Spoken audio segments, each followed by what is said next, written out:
Ini akan kita mulai. Bismillahirrahmanirrahim. Assalamualaikum warahmatullahi wabarakatuh. Assalamualaikum warahmatullahi wabarakatuh. Hamdan syakirin, hamdan na'imin, hamdan yuafi ni'amahu wa yukafi'u mazidah.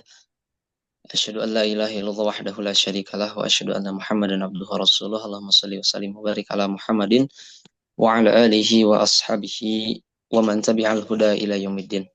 Amma ba'du. Alhamdulillah, puji syukur pada Allah Subhanahu wa taala, kita diperkenankan kembali untuk hadir, diperkenankan kembali untuk bertemu dalam agenda rutin insyaallah, kajian virtual setiap Sabtu ba'da subuh insyaallah. Sama-sama kita buka dengan membaca basmalah. Bismillahirrahmanirrahim. Sejenak kita murajaah surat Al-Ikhlas, ta'awuz. أعوذ بالله من الشيطان الرجيم. بسم الله الرحمن الرحيم. قل هو الله أحد الله الصمد لم يلد ولم يولد ولم يكن له كفوا أحد صدق الله العظيم. Baik jemaah rahimani rahimakumullah, alhamdulillah pada kesempatan kali ini insyaallah kita akan melanjutkan kembali bahasan kita terkait akidah Islam yang insyaallah akan disampaikan dan akan dipaparkan oleh Ustadz Ikrimah Arfan yang alhamdulillah beliau sudah hadir di tengah-tengah kita. Gimana kabarnya, Ustadz? Alhamdulillah sehat. Alhamdulillah, insyaallah. Baik, jamaah sekalian, kami sampaikan kembali barangkali mudah-mudahan apa yang disampaikan bisa kita catat paling tidak poin-poin pentingnya sehingga kajian yang berkala ini bisa berkelanjutan dan berkesinambungan dan tentu bisa menghadirkan pemahaman kepada kita dengan pemahaman yang insya Allah komprehensif dan menyeluruh begitu. Baik, kepada Ustadz dipersilahkan. Jazakallah khair. Suaranya jelas ya? Ya. Jelas, Ustadz. Baik. Bismillahirrahmanirrahim. Alhamdulillahi rabbil alamin wassalatu wassalamu ala Rasulillahil amin wa ala alihi wa sahbihi wa man tabi'ahum bi ihsanin ila yaumiddin. Rabbi zidni ilma warzuqni fahma. رب اشرح لي صدري ويسر لي أمري واحلل عقدة من لساني يفقهوا قولي اللهم أرنا الحق حقا وارزقنا اتباعه وأرنا الباطل باطلا وارزقنا اجتنابه اللهم آمين آمين يا رب العالمين. السلام عليكم ورحمة الله وبركاته. Waalaikumsalam warahmatullahi wabarakatuh.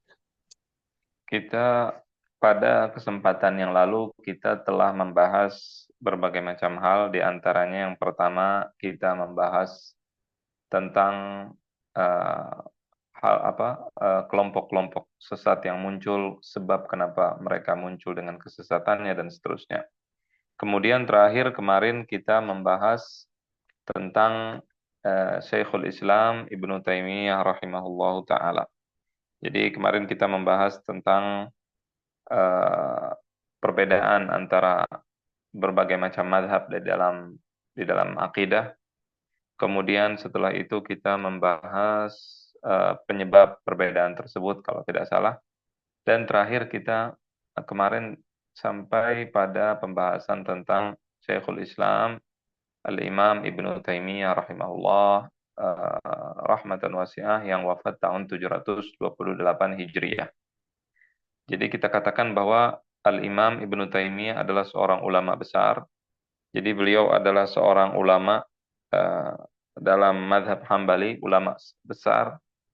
Bahkan dikatakan bahwa Syekhul Islam Ibnu Taimiyah ini sampai ke derajat ijtihad. Artinya dia ulama yang ilmunya sangat tinggi dan bahkan pada akhir hayatnya dia sampai pada derajat ijtihad. Derajat ijtihad artinya dia seorang ulama yang bisa ijtihad dan mengambil hukum langsung dari Al-Quran dan Sunnah Nabi Muhammad SAW dan digelari dengan Syekhul Al-Islam. Tetapi Al-Imam Ibnu Taimiyah kemarin kita katakan juga memiliki berbagai pendapat dalam tanda kutip, ini mohon diingat tanda kutipnya, dalam tanda kutip agak nyeleneh sebagian hal, baik di dalam akidah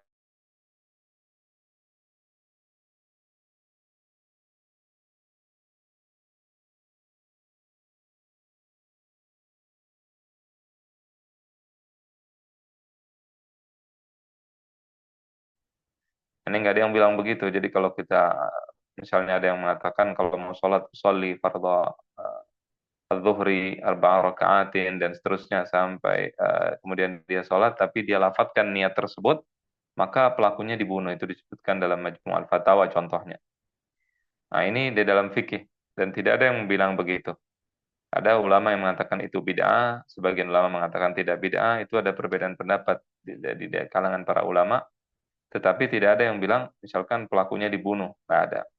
Nah, itu dianggap sebagai hal-hal yang syadz atau hal yang aneh atau yang apa namanya yang nyeleneh dari Ibnu Taimiyah rahimahullah taala. Termasuk juga di dalam masalah akidah ada beberapa hal apa namanya pendapat Ibnu Taimiyah yang dianggap baru dan tidak ada sebelumnya, tidak ada yang mengatakan sebelumnya, seperti mengatakan bahwa dunia ini tidak ada permulaannya. Jadi Allah tidak ada awalnya, termasuk dunia atau alam juga tidak ada awalnya.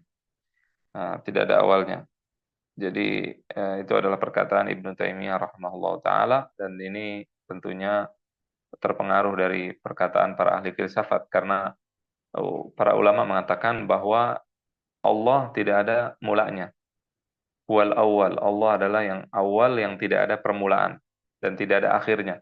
Tetapi selain Allah ada permulaannya, artinya dunia ini diciptakan oleh Allah Subhanahu wa taala, ada waktu diciptakannya. Awalnya kapan ada gitu. Para ahli filsafat sebagaimana dijelaskan di dalam kitab-kitab dan juga Ibnu Taimiyah mengatakan bahwa dunia ini tidak ada permulaannya. Tetapi Ibnu Taimiyah mengatakan dunia yang tidak ada permulaannya adalah bukan dunia kita sekarang, tetapi ada dunia lain sebelumnya dan seterusnya. Itu tidak ada awalnya, adanya bersama Allah Subhanahu wa taala. Intinya ada beberapa hal juga di antara perkataan beliau adalah misalkan uh, Allah Subhanahu wa taala itu uh, melakukan sesuatu tidak mesti qadim. Qadim itu tidak dari dahulu, tidak mesti dari dahulu tapi bisa melakukan sesuatu seperti kita. Misalnya kita melakukan yang tadi tidak, kemudian kita lakukan sekarang. Dan banyak hal lain yang kalau dijelaskan mungkin panjang lebar, tetapi intinya adalah itu adalah pendapat-pendapat Al-Imam Ibn Taimiyah. Tetapi Al-Imam Ibn Taimiyah adalah seorang ulama yang diakui keilmuannya oleh seluruh kelompok, baik musuhnya ataupun kawannya. Kalau kawan kita tahu bahwa pasti dia akan diakui keilmuannya. Tetapi kalau musuhnya juga mengakui keilmuan Ibnu Taimiyah. Siapa kawan Ibnu Taimiyah? Kawan Ibnu Taimiyah adalah para ulama dari mazhab Hambali karena Ibnu Taimiyah berasal dari keluarga Hambali yang sangat kokoh, keluarga Hambali semua. Kakeknya adalah ulama besar dari mazhab Hambali dan seterusnya. Dan beliau diakui keilmuannya. Musuhnya pun sama, mengakui keilmuan Ibnu Taimiyah. Baik yang setuju atau tidak setuju, semuanya mengakui bahwa Ibnu Taimiyah adalah seorang ulama. Nah, Ibnu Taimiyah kemudian menyebabkan apa namanya di dalam madhab Hambali membuat sebuah atau menyebabkan adanya suatu aliran yang disebut dengan aliran Taimiyah, aliran pengikut Ibnu Taimiyah karena Ibnu Taimiyah memberikan pengaruh kepada ulama setelahnya. Ulama-ulama Hambali setelahnya terpengaruh oleh Ibnu Taimiyah. Ada yang terpengaruh 100% seperti Ibnu Qayyim Al-Jauziyah dan yang lainnya, Ibnu Abdul Hadi dan seterusnya. Ada lagi yang terpengaruh sekian persen, sedikit, banyak, tapi beliau memberikan pengaruh di dalam mazhab Hambali, baik di dalam fikih ataupun di dalam akidah. Tetapi para ulama mazhab Hambali meng, apa namanya membedakan antara pendapat Hambali dengan pendapat Ibnu Taimiyah. Nah, kadang-kadang artinya ketika seseorang berbicara atas nama madhab, maka dia akan mengatakan bahwa ini pendapat madhab, tetapi di Ibnu Taimiyah menyelisihinya dan itu tidak ada masalah sebenarnya. Kalau kita lihat di dalam madhab Syafi'i, ada imam namanya Imam Nawawi, pengarang Riyadhus Shalihin, beliau juga punya hal-hal yang berbeda dengan madhabnya, itu tidak ada masalah sama sekali. Tapi Ibnu Taimiyah rahimahullah taala eh, karena pendapat-pendapatnya tadi yang agak apa dalam tanda kutip nyeleneh tadi, nah maka para ulama mazhab Hambali menceritakan atau mengingatkan hati-hati ini agak pendapatnya kurang tepat, tidak bisa dipegang dan seterusnya. Jadi mazhab Hambali dengan perkataan Ibnu Taimiyah itu berbeda, tidak sama. Kemudian aliran Ibnu Taimiyah ini sekitar 150 tahun eksis, kemudian 150 tahun mulai redup kitab-kitab Ibnu Taimiyah tidak dicetak, tidak ada yang cetak. Ya, beliau wafat 728 Hijriah. Ya, 150 tahun berarti sampai tahun 800-an, kemudian setelah itu selesai, maka mazhab Hambali berjalan tanpa ada Ibnu Taimiyah, artinya sudah kokoh dan mapan, tidak ada lagi hal-hal yang diperdebatkan, semua hal-hal yang tadinya diperdebatkan selesai, sampai kemudian muncul Syekh Muhammad Ibn Abdul Wahab di Najd. Ya, Syekh Muhammad Ibn Abdul Wahab di Najd. Najd itu daerah di Saudi, di Riyadh, sekitar daerah di Riyadh, ibu kota Saudi Arabia sekarang. Muncul seseorang yang bernama Syekh Muhammad Ibnu Abdul Wahab dari keluarga Hambali. Jadi beliau adalah seorang yang keluarganya keluarga Hambali, bahkan keluarga ulama. Kakeknya ulama, saudaranya ulama. Nah, dan kemudian di situ dia membuat dakwah baru, dakwah Muhammad bin Abdul Wahab, dan menyebarkan pemikirannya yang sampai sekarang pemikirannya tersebar di Jazirah Arabia, di Saudi, dan sampai ke Indonesia, dan seterusnya. Nah, kita sekarang mau membahas tentang Syekh Muhammad bin Abdul Wahab. Ini kan kita pengantar akidah, dan saya harap semua yang dengar di sini bisa memahami dari awal. Jadi apa yang kita bicarakan supaya nyambung, jadi tidak nanti salah paham. Nah, Syekh Muhammad bin Abdul Wahab dalam dakwahnya lebih memfokuskan kepada tauhid uluhiyah atau masalah-masalah ibadah. Jadi dia fokus di dalam masalah-masalah peribadatan dan banyak mengkritik masalah-masalah yang berkaitan dengan bid'ah dan berkaitan dengan masalah kesyirikan. Itu yang fokus daripada Syekh Muhammad Ibnu Abdul Wahab. Tetapi dia juga mengambil pendapat Ibnu Taimiyah.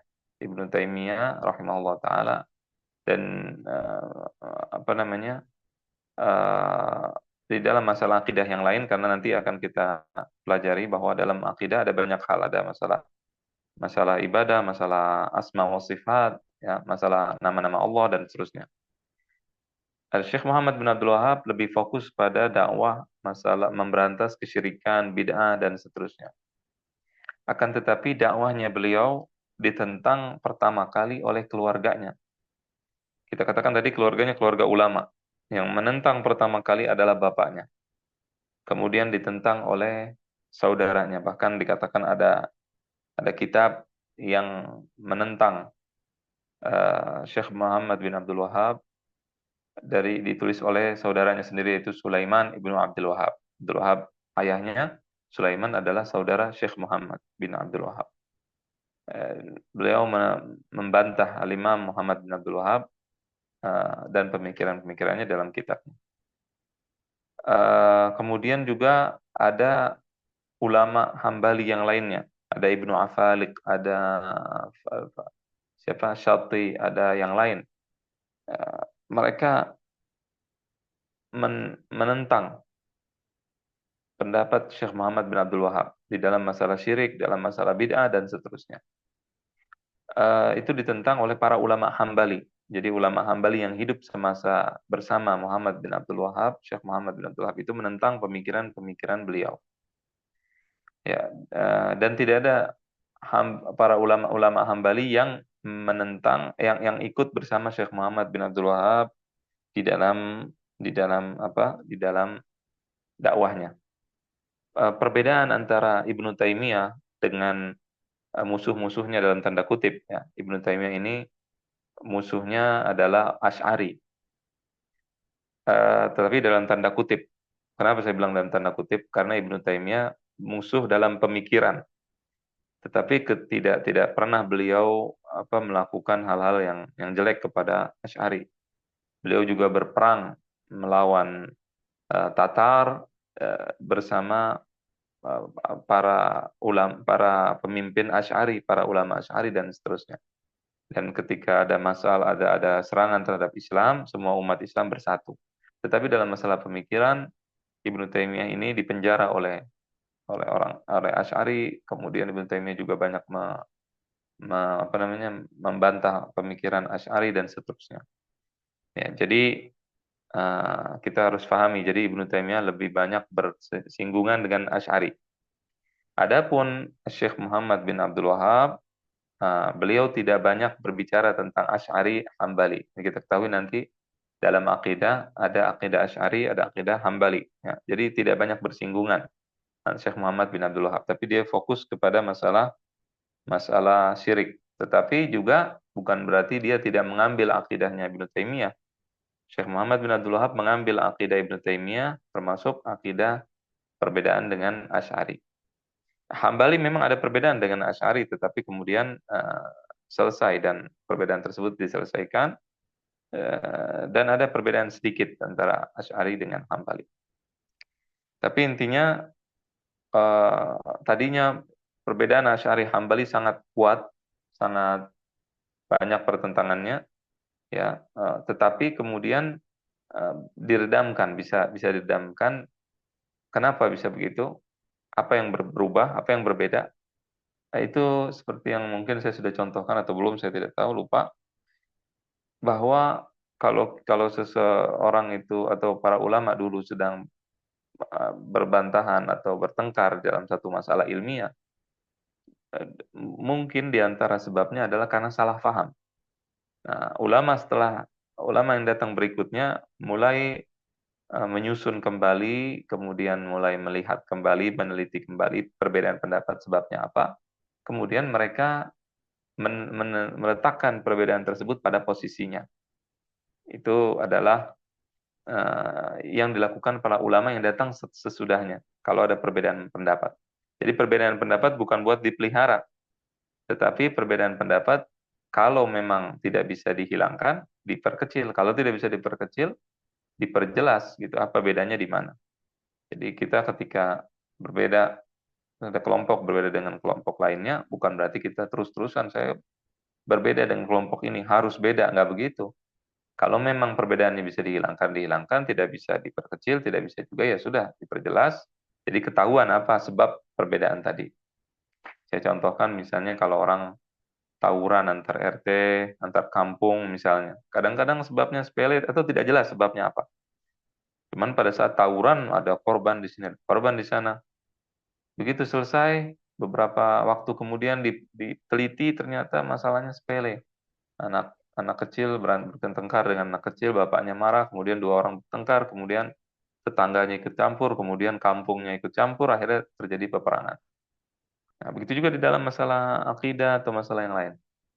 Nah, para ulama yang datang setelah Ibnu Taimiyah itu sudah memperkecil eh, perbedaan tadi, sudah diletakkan sesuai tempatnya, dan intinya dalam mazhab Hambali dikatakan bahwa Asy'ari, Maturidi, kemudian Hambali termasuk Ahlus Sunnah wal Jamaah, walaupun ada perbedaan-perbedaan dan mereka berbantahan dengan bantahan yang ilmiah di dalam sebagian hal. Jadi perbedaan antara Asy'ari dengan Hambali dalam tiga hal: masalah pertama masalah masalah Al-Qur'an, kemudian masalah al-ulu, sifat ulu artinya sifat ketinggian Allah, dan yang ketiga masalah asma wa sifat atau masalah nama-nama Allah dan juga sifat-sifat Allah Subhanahu wa taala. Nanti akan kita pelajari nanti kalau kita belajar akidah insyaallah taala. Intinya Syekh Muhammad bin Abdul Wahab terpengaruh dengan Ibnu Taimiyah, tapi dia tidak mengambil pemikiran Ibnu Taimiyah semuanya seutuhnya, tidak. Dia kembangkan dengan pemikirannya sendiri. Sehingga Syekh Muhammad bin Abdul Wahab pun berbeda dengan Ibnu Taimiyah. Ada perbedaan dengan Ibnu Taimiyah rahimahullah taala. tadi saya katakan para ulama Hambali tidak setuju dengan dakwah Syekh Muhammad. Kenapa? Karena ada hal-hal yang dia katakan dan dia lakukan atau dia anggap di dalam akidah dan dalam fikih itu adalah mazhab Hambali padahal tidak. Ya, ada hal-hal yang dia lakukan salah menurut mazhab Hambali. Seperti misalkan nanti di dalam definisi ibadah. Definisi ibadah, kemudian kesyirikan itu apa, itu berbeda. Sehingga pemahaman Syekh Muhammad bin Abdul Wahab, orang-orang yang tinggal pada saat itu telah melakukan kesyirikan. Mereka semua syirik, mereka semua musyrik, maka kemudian diperangi. Kemudian ditumpahkan darahnya. Dan ini tentunya kita bicara ini adalah fakta sejarah. Bisa dilihat di dalam kitab-kitab misalnya Durarus Saniyah, ada kitab lagi misalkan Tarikh Ibn Ghanam, yaitu merupakan sejarah yang ditulis oleh para pengikut Syekh Muhammad bin Abdul Wahab, orang-orang yang pro dengan beliau. Yang bisa bahasa Arab, saya tidak tahu di sini ada yang bisa bahasa Arab tidak. Yang bisa bahasa Arab bisa mendengarkan kisah apa namanya Syekh Muhammad bin Abdul Wahab dan juga kisah berdirinya negara Saudi. Negara Saudi yang pertama, kita tahu bahwa negara Saudi Arabia itu eh, jatuh bangun, artinya muncul kemudian hilang, muncul kemudian hilang 3 kali. Jadi Saudi satu, Saudi pertama, Saudi yang kedua, dan Saudi yang ketiga. Silakan dibaca atau didengarkan kisahnya di YouTube ada yang dibawakan oleh Syekh Ahmad Ad-Da'ij, orang Kuwait. Ini beliau adalah orang yang pro dengan Syekh Muhammad bin Abdul Wahab. Jadi ketika dia cerita, kita tidak mengambil ceritanya ini dari orang yang anti dengan Syekh Muhammad bin Abdul Wahab, tapi dari orang yang pro. Ini saya bilang buat orang yang bisa bahasa Arab, dicatat, kemudian silahkan dengarkan.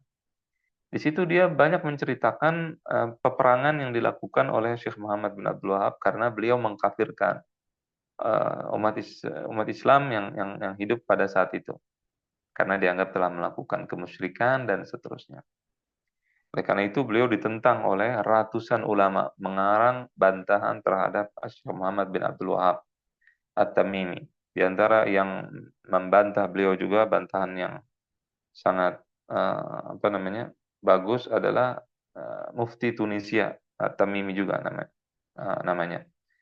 Ya, itu diantaranya banyak sekali yang membantah beliau, buku kitab-kitab bantahan terhadap Syekh Muhammad bin Abdul Wahab dari berbagai tempat dan dari berbagai negara itu sangat banyak.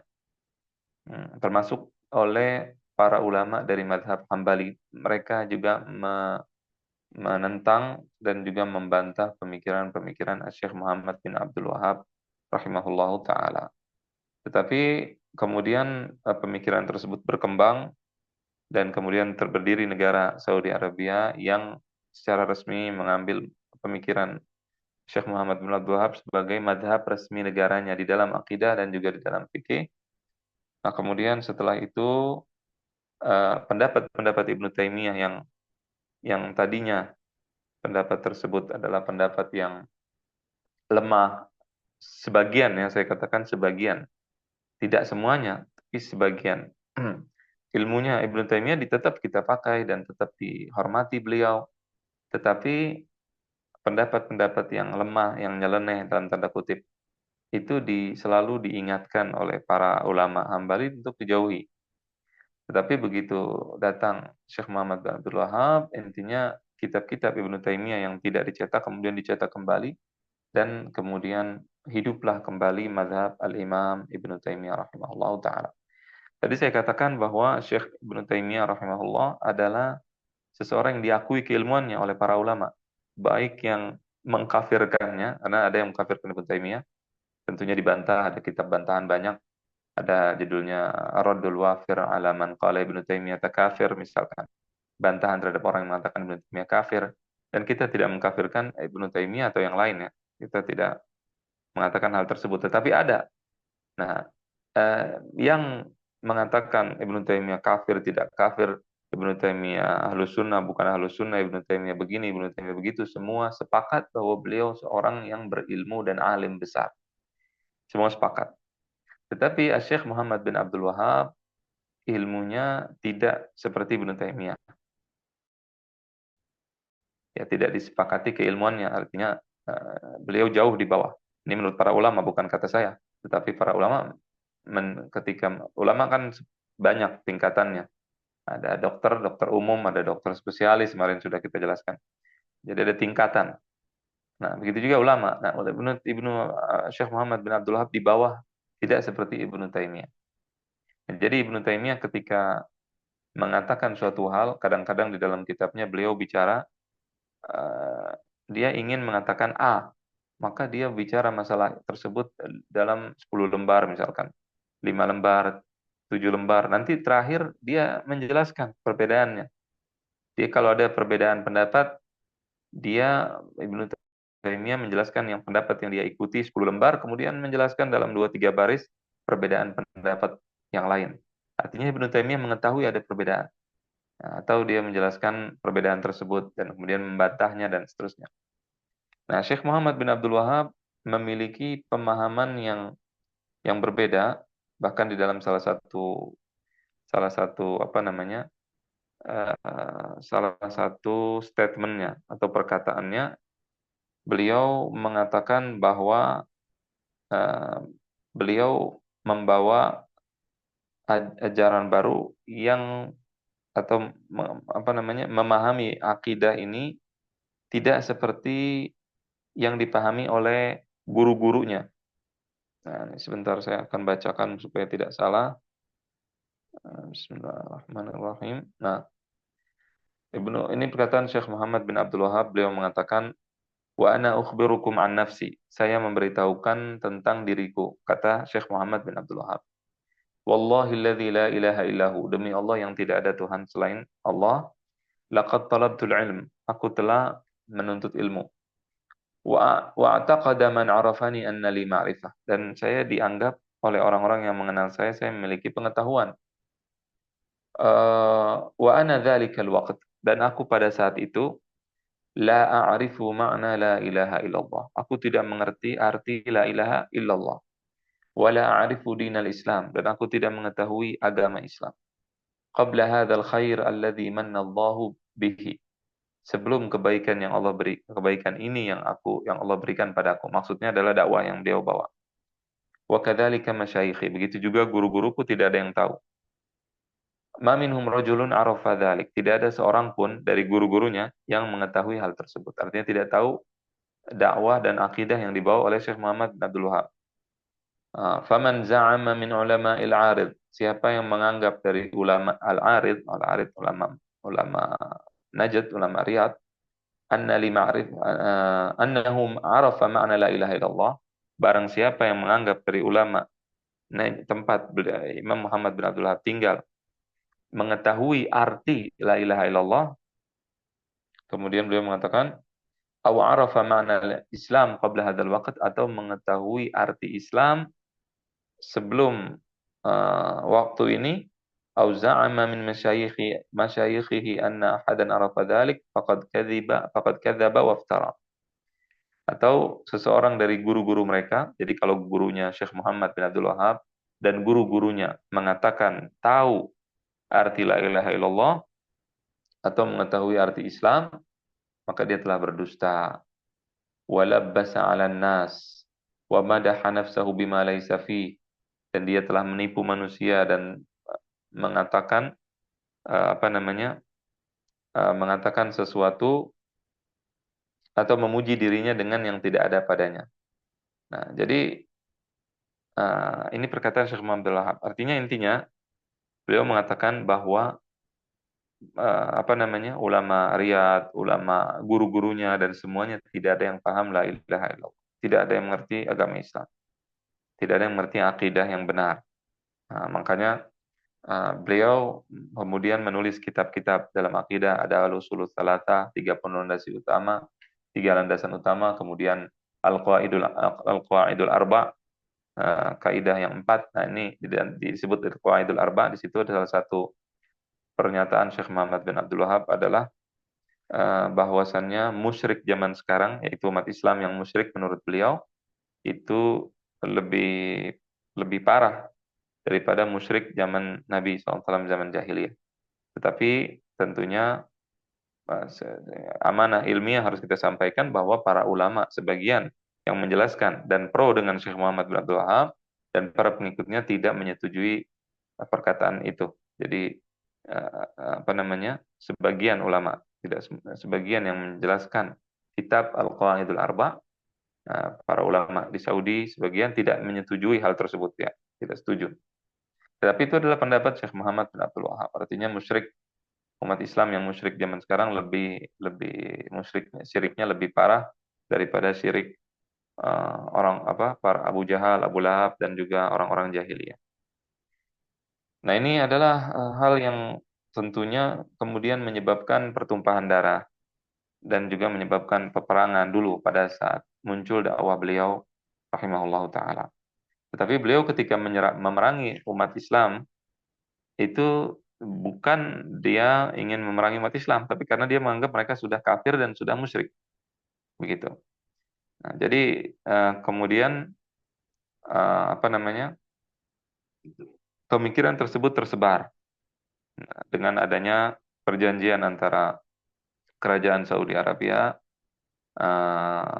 dengan Syekh Muhammad Ibnu Abdul Wahab ya dari pendiri kerajaan Saudi Arabia dan juga pendiri apa dakwah Syekh Muhammad bin Abdul Wahab sendiri kemudian bergabung dan akhirnya kekuasaan politik diserahkan kepada keluarga Saud, keluarga yang kemudian nanti menyebut negaranya dengan sebutan keluarganya itu Saudi. Kemudian urusan agama diserahkan kepada Ahlus Syekh. Ahlus Syekh itu adalah Syekh Muhammad bin Abdul Wahab dan keturunan-keturunannya. Makanya kita dapati mufti Saudi Arabia misalkan sekarang namanya apa Ahlus Syekh yang sekarang mufti sekarang beliau adalah keturunan Syekh Muhammad bin Abdul Wahab. Ya, dan juga banyak ulama Saudi yang gelarnya Ahlus Syekh, ada Syekh Saleh Ahlus Syekh, ada Abdul Latif Ahlus Syekh dan seterusnya. Mereka semua adalah keturunan-keturunan dari Syekh Muhammad bin Abdul Wahab. Jadi urusan agama dipegang oleh Muhammad bin Abdul Wahab dan keturunannya dan para pengikutnya, urusan politik dan kekuasaan dipegang oleh Saud dan para keturunannya. Ya, jadi kemudian dengan adanya negara yang mendukung, akhirnya tersebar pemikiran ini, kitab-kitab Ibnu Taimiyah kemudian dicetak kembali, kemudian dakwah beliau juga kitab-kitab Syekh Muhammad Abdul Wahab disebarkan ke seluruh penjuru dunia. Nah, ini kenapa kita sebutkan? Karena kita ingin mengkritisi sebagian pemikiran Syekh Muhammad bin Abdul Wahab. Ya, kita akan mengkritisi sedikit sebagian hal yang perlu dikritisi agar tidak salah di dalam memahami akidah. Karena tadi akidah yang beliau bawa tidak ada yang tahu. Gurunya nggak tahu, kemudian guru-gurunya tidak tahu. Kalau tahu berarti dia berdusta, kemudian dia menipu manusia. Berarti datang beliau memahami akidah dari mana? Nah, ini kan kemarin kita ini nyambung. Jadi pembahasan kemarin nyambung dengan sekarang.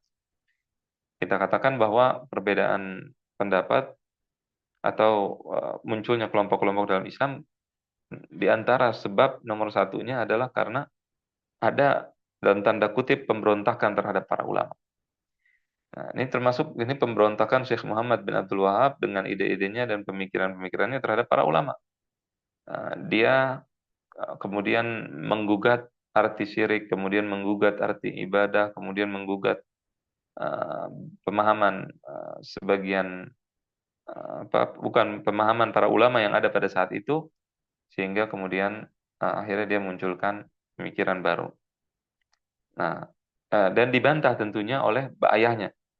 Dia tidak berdakwah, artinya tidak bebas dalam berdakwah itu sampai ayahnya meninggal dunia. Ya, karena kita ketahui ayahnya adalah seorang ulama dalam mazhab Hambali. Kemudian dibantah oleh saudaranya. Tentunya masalah saudara Syekh Muhammad bin Abdul Wahab yang bernama Sulaiman yang membantah dakwah Syekh Muhammad bin Abdul Wahab ini apa namanya? Beliau ada kitabnya yang apa? Yang membantah, tetapi kitab tersebut tidak diakui oleh sebagian orang yang mengaku mengikuti Syekh Muhammad bin Abdul Wahab. Tapi Allah alam intinya adalah bukan hanya bantahan dari saudaranya, tetapi bantahan dari ulama di seluruh penjuru dunia. Kitabnya sangat banyak, kalau kita bisa bahasa Arab bisa kita lihat dan akses dengan mudah di internet, ya ratusan kitab akan keluar. Bahkan mungkin sampai 500-an kitab atau ribuan kitab bahkan dalam mengkritisi pemikiran Syekh Muhammad bin Abdul Wahab rahimahullah taala. Tapi kemudian beliau pemikirannya tersebar dan mempengaruhi berbagai macam pemikiran di mana-mana, ya di seluruh penjuru dunia. Eh apa namanya? Syekh Muhammad bin Abdul Wahab kemudian para pengikutnya nanti ter disebut dengan sebutan Wahabi, disebutan Wahabi. Dan mereka tidak ada masalah dengan masalah ini. Ini penyebutan nama Wahabi awalnya tidak ada masalah. Kemudian berubah nanti penyebutannya dengan sebutan Salafiyah, dengan sebutan Salafiyah. Kapan penyebutan Salafi itu mulai munculnya, dimulai dengan zaman Syekh Rashid Ridha yang memberikan perkataan tersebut, karena lakop atau nama Salaf Wahabi itu sebenarnya disukai oleh musuh-musuhnya. Jadi kalau bukan musuh tidak ada masalah awalnya. Tetapi musuh daripada Syekh Muhammad bin Abdul Wahab, musuh dalam sini musuh pemikirannya, itu mereka tidak ada yang suka eh, dengan Wahabi. Jadi mereka nyebut Wahabi untuk menghina, untuk mencela. Nah, gitu. Sehingga kemudian berubah dan terkenal dengan sebutan Salafiyah, asal Salafi. Kita tidak mengkritisi apa namanya? Mengikuti salaf, karena kita semua mengikuti salaf. Tetapi yang kita bahas adalah pemikiran-pemikiran yang salah, pemikiran yang benar, yang positif tidak kita kritisi. Yang kita kritisi adalah hal-hal yang kita anggap salah dan kita anggap kurang pas. Nah, kemudian muncul nanti sekte-sekte macam-macam di dalam tubuh Salafiyah. Ada sekte Jamiyah yang eh, mereka berlebihan terhadap akidah atau terhadap pemikiran taat kepada waliul amri. Bahkan ada salah seorang yang masih hidup sekarang, Royis namanya, mengatakan kalau pemimpin berzina 30 menit di televisi, ya disiarkan secara langsung, kita nggak bisa untuk apa namanya, tidak boleh untuk mengingkarinya. Kita tidak boleh mengingkari si hakim tadi, tidak boleh eh, menyuruh orang untuk benci dengan hakim tadi dan seterusnya, dengan waliul amri atau pemimpin tadi. Jadi walaupun zina, ini ada di YouTube, bisa didengarkan, ini bukan perkataan rahasia. Orangnya masih hidup, Royis, ya, itu kelompok, dan kelompok ini banyak di Madinah. Jadi artinya orang-orang yang lulusan dari Madinah banyak yang memiliki pemikiran seperti ini. Artinya taat kepada pemimpin dengan taat yang kita tutup mata. Apapun yang mereka lakukan, bagaimanapun mereka lakukan, tidak boleh mengingkarinya secara terang-terangan dan seterusnya. Ada lagi kelompok yang ISIS misalkan. Ada lagi kelompok yang pertengahan antara itu dan seterusnya. Banyak macam-macam, nama-namanya juga banyak. Kemudian juga ada pengaruh lagi, misalkan ada kelompok yang kemudian berkembang dan lebih radikal dari kelompok Syekh Muhammad bin Abdul Wahab. Syekh Muhammad bin Abdul Wahab ini muncul di dalam madhab Hambali. Sehingga para ulamanya itu adalah asalnya mereka dasarnya madhabnya Hambali. Ulama-ulama di Saudi misalkan. Tetapi kemudian muncul misalkan Syekh Albani yang tidak lagi setuju dengan mazhab Hambali, bahkan menyerang mazhab Abu Hanifah, mengatakan mazhab Abu Hanifah sama dengan Injil. Nah, itu kan parah di situ dalam masalah itu. Rahimahullah taala, kita tidak bicarakan orang-orangnya, tapi kita bicarakan pemikirannya. Ini akan kita kritisi. Jadi kemudian muncul Salafi di Mesir berbeda dengan Salafi di Saudi, berbeda dengan di Yordan, berbeda dengan di Yaman dan seterusnya. Saya menjelaskan ini tentunya kita tidak ingin memecah belah umat, bukan itu tujuannya, tetapi justru agar kita bisa memahami dan bisa meletakkan perbedaan pada tempatnya. Dan kalau ada pertanyaan, ini mungkin mau habis waktunya. Kenapa kok kita sekarang nanti kita fokus akan bicara masalah Salafi, tidak bicara yang lain. Kan ada kelompok Syiah, ada kelompok Mu'tazilah, ada kelompok Khawarij dan seterusnya. Eh, Kita akan fokus membahas masalah salafiyah, masalah salafi, dan pembahasan kita khusus untuk hal-hal yang salah atau yang kita anggap salah, bukan kita, tapi para ulama yang pada masanya itu menganggap salah, dan juga ulama-ulama berikutnya yang mengkritisi sebagian pemikiran yang kemudian pemikiran tersebut nanti eh, eh, dikhawatirkan, bukan dikhawatirkan, tapi memang sudah memecah belah umat. Sebagian pemikiran itu memecah belah umat di seluruh tempat. Di Suriah dulu ada ISIS, di Irak. Ya, ISIS mereka mengambil seluruh pemikirannya dari Syekh Muhammad bin Abdul Wahab, dari kitab-kitab Syekh Muhammad bin Abdul Wahab. Ini satu hal yang jelas dan kita bisa lihat di internet. Mereka menjelaskan apa namanya, mempelajari kitab-kitab rujukannya dari Syekh Muhammad bin Abdul Wahab.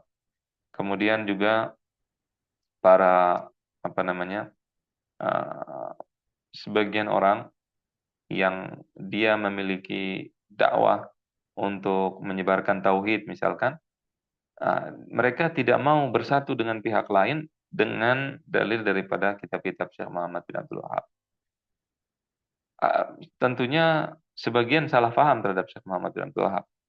Ya, tetapi memang ada pemikiran-pemikiran yang perlu dikritisi dalam pemikiran Syekh Muhammad bin Abdul Wahab, dan mengkritisi para ulama selama dilakukan dengan apa namanya, dengan kata-kata yang baik, kemudian dengan ilmiah, tidak ada masalah. Ya, karena para ulama dari dulu semuanya saling mengkritisi dan apa namanya, dan juga kritikan tersebut disampaikan bukan dengan tujuan untuk menjatuhkan, tetapi dengan tujuan untuk meluruskan.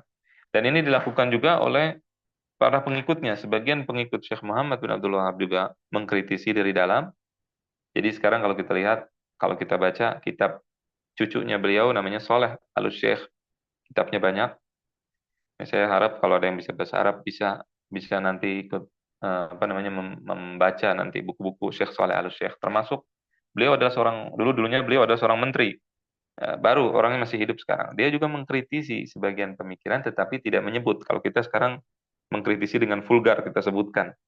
Syekh Muhammad begini supaya jelas. Saya sengaja menjelaskan ini supaya jelas, supaya tidak, karena yang mendengarkan orang awam, saya jelaskan dari awal. Tapi kalau kita lihat kitab-kitab dari awal Syekh Muhammad bin Abdul Wahab sampai sekarang, itu ada kritikan-kritikan di dalam internal para pengikut Syekh Muhammad bin Abdul Wahab. Dan juga dari eksternal. Jadi orang-orang yang luar juga mengkritisi. Tapi biasanya kalau kritikan dari luar lebih kasar, lebih keras. Ya. Dari dalam tidak disebutkan. Tapi pada intinya adalah kritikan, karena berubah, madhabnya berubah. Madhab Syekh Muhammad bin Abdul Wahab dulu dengan sekarang sudah banyak berubah. Allah alam, ya, kurang lebih itu yang ingin saya sampaikan. Jadi nanti pada pertemuan berikutnya kita akan membahas tentang masalah pembagian tauhid, tiga, uluhiyah, rububiyah, semua sifat, apakah itu betul atau tidak. Akan kita bahas masalah definisi ibadah, ini yang penting, sehingga kita pada saat mengatakan seseorang musyrik, kita katakan dengan tepat. Nah, karena akan kita jelaskan apa perkataan Syekh Muhammad bin Abdul Wahab tentang syirik, kemudian definisi syirik yang benar bagaimana, dan seterusnya. Kita kadang-kadang di dalam apa namanya, bentuknya kita sama dengan Syekh Muhammad bin Abdul Wahab.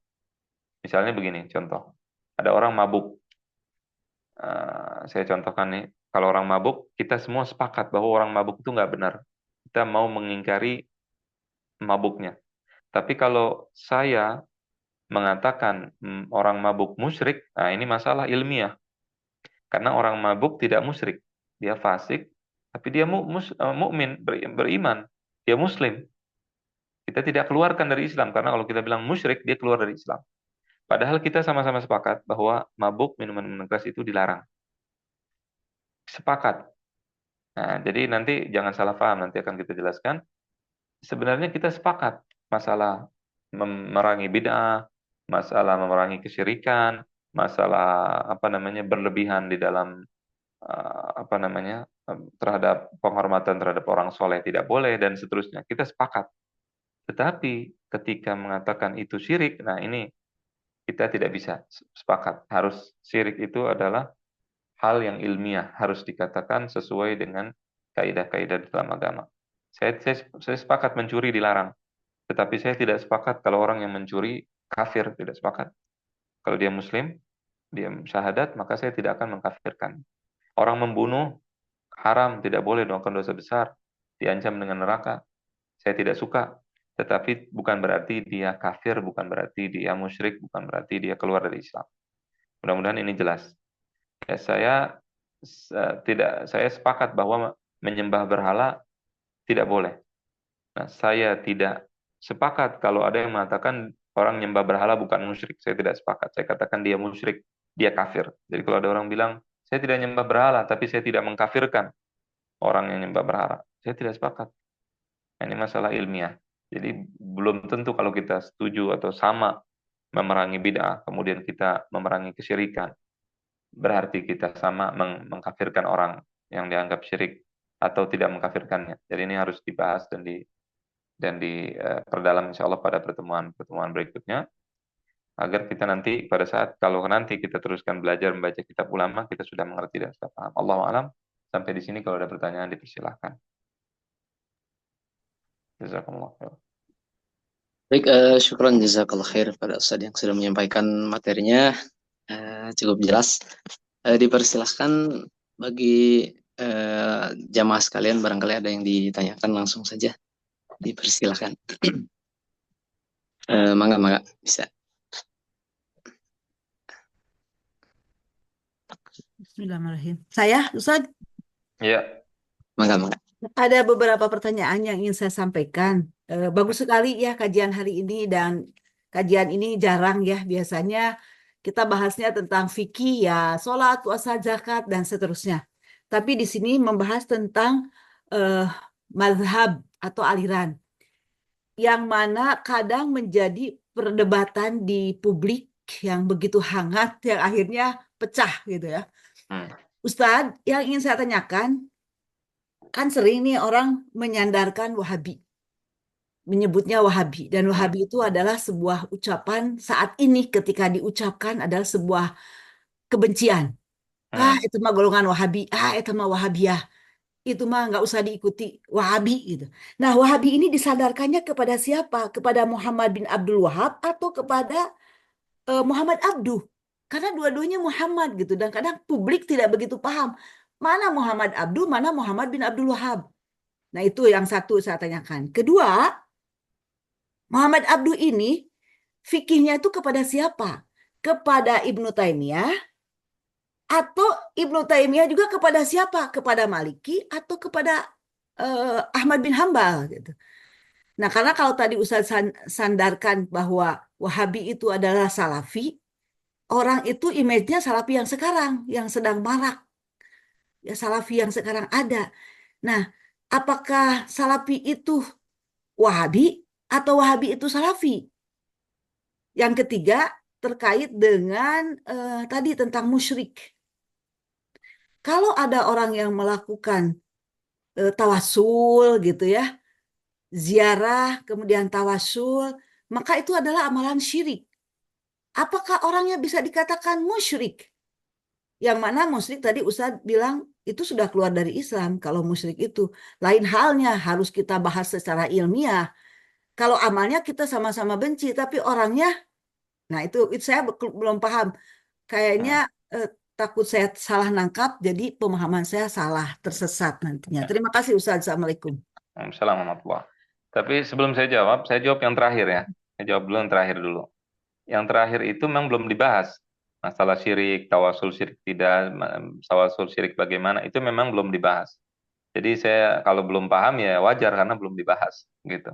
Insya Allah itu nanti akan kita bahas nanti. Itu syirik bagaimana, apa, itu yang akan kita bahas pada pertemuan-pertemuan selanjutnya insya Allah.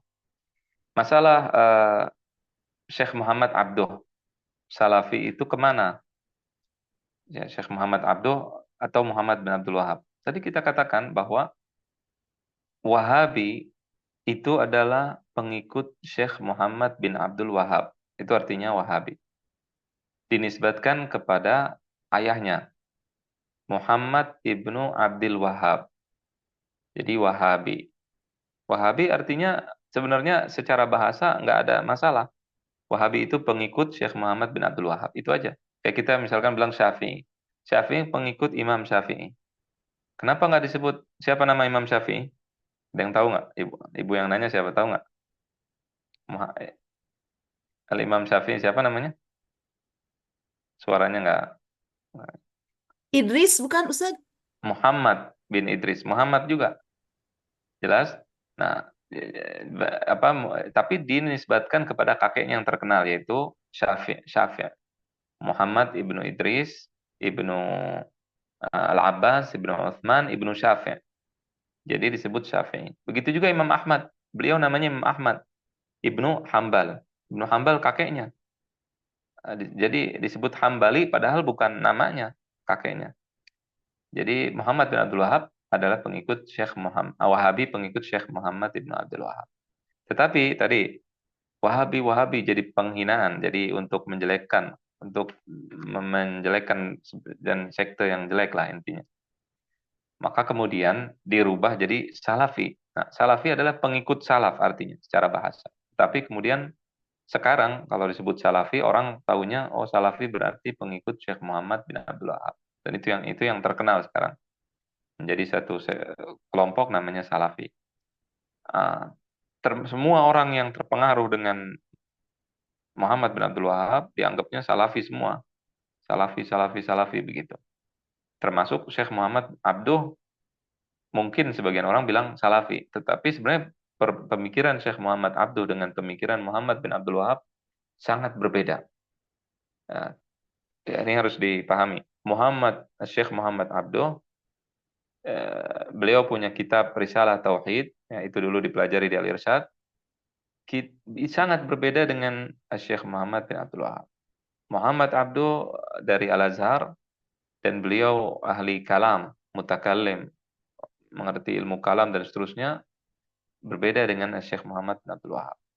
Tetapi muridnya, nah ini muridnya, namanya Syekh Rashid Ridha. Syekh Rashid Ridha inilah yang banyak terpengaruh dengan Syekh Muhammad bin Abdul Wahab. Ada pengaruh. Nah, jadi muridnya Muhammad Abduh namanya siapa? Rashid Ridha. Nah ini yang banyak terpengaruh oleh Syekh Muhammad bin Abdul Wahab atau pemikiran Syekh Muhammad bin Abdul Wahab. Jadi mungkin dari situ dan juga termasuk beliau juga dulunya di perpustakaan atau di percetakan di Mesir. Syekh Rashid Ridha dan Muhammad Abduh dari Mesir. Muhammad bin Abdul Wahab dari Riyadh, dari Saudi. Ya. Syekh Muhammad Rashid Ridha itu dulu memang banyak mencetak buku-buku, kitab-kitab yang ditentang oleh sebagian orang juga.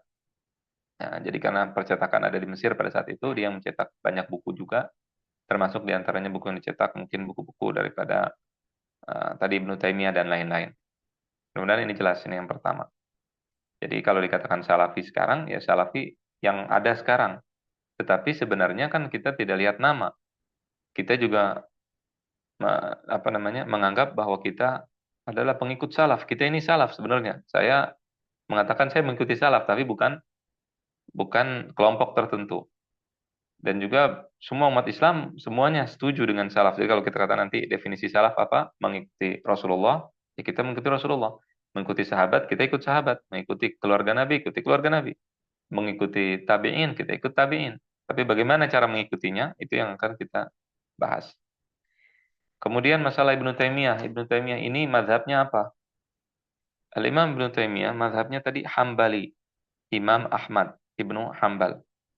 Dari Ahmad Ibnu Hambal. Ya, jadi awalnya di situ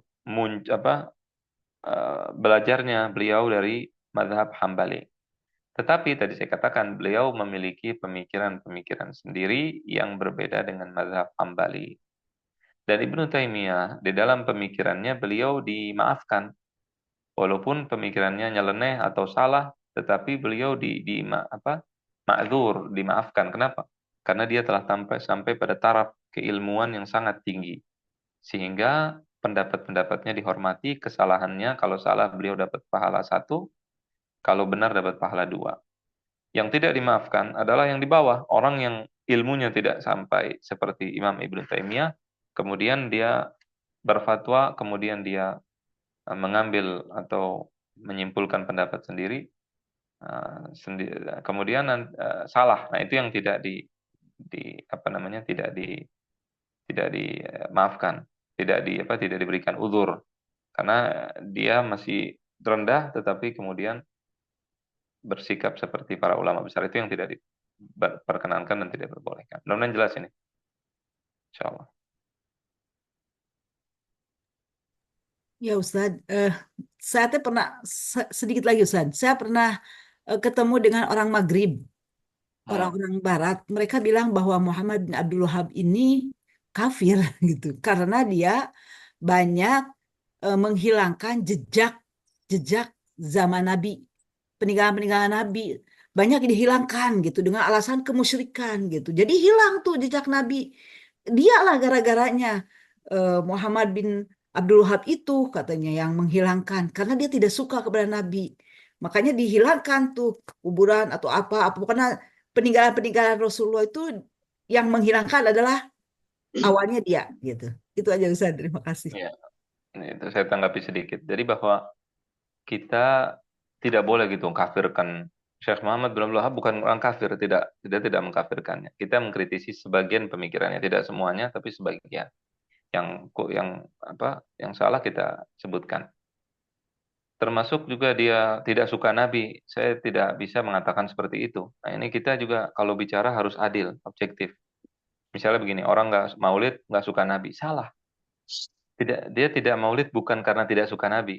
Ya, Syekh Muhammad Abdul Wahab menghancurkan kuburan. Kita tidak menghancurkan berbagai situs, rumah. Betul itu.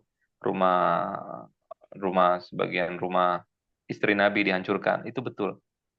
Kita tidak setuju itu nomor 2. Tetapi nomor 1-nya bukan karena dia tidak suka Nabi. Ada alasan lain. Nah, alasan-alasan inilah yang akan kita kritisi. Ya, itu yang saya tahu. Allahu a'lam. Jadi begitu. Silakan kalau ada pertanyaan atau mau ditutup, silakan. Baik, silakan barangkali ada pertanyaan-pertanyaan lain. Satu pertanyaan lagi barangkali, jika ada. Mungkin waktunya sudah.